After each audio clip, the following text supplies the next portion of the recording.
സ്വാഗതം ഇൻസൈഡ് ബൈറ്റ്സിലേക്ക്.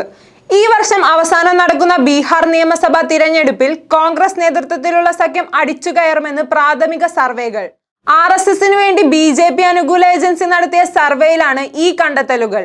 BJPക്കും NDAക്കും നിലനിൽപ്പിന് പോലും ഭീഷണിയാകുന്ന ഫലം ബീഹാറിൽ നിന്ന് പ്രതീക്ഷിക്കാമെന്നാണ് സർവേയുടെ കണ്ടെത്തൽ. അങ്ങനെ സംഭവിച്ചാൽ നിതീഷ് കുമാറിന്റെ JDU കളം വിടേണ്ടി വരുന്നത് BJPയും മോദിയും കാണേണ്ടി വരും. NDA സർക്കാരിന്റെ നിലനിൽപ്പിന് പോലും അത് ഭീഷണിയായേക്കാം. ബീഹാറിലും ആന്ധ്രയിലും ഇരു സഖ്യകക്ഷികളും കൂടെയുള്ളതാണ് കേന്ദ്രത്തിൽ BJPയുടെ കരുത്ത്. ഈ ബലത്തിന് കോട്ടം തട്ടാൻ നിതീഷിന്റെ ബീഹാറിലെ പതനം ഇടയാക്കും.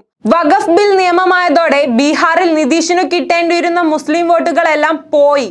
യാദവ വോട്ടുകളാകട്ടെ പ്രതിപക്ഷത്താണ് കാലങ്ങളായി.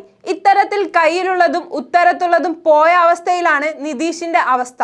പാളയത്തിൽ പടവരാനുള്ള സാധ്യത ബീഹാർ തിരഞ്ഞെടുപ്പിന് ശേഷം BJP കാണുന്നുണ്ട്. അങ്ങനെ സംഭവിച്ചാൽ അത് മോദി യുഗത്തിന്റെ പുറത്തേക്കുള്ള വഴിക്കും കാരണമാകും. കൂടുതൽ പൊളിറ്റിക്കൽ വീഡിയോകൾക്കായി ഇൻസൈഡ് ബൈറ്റ്സ് ചാനൽ സബ്സ്ക്രൈബ് ചെയ്യുക.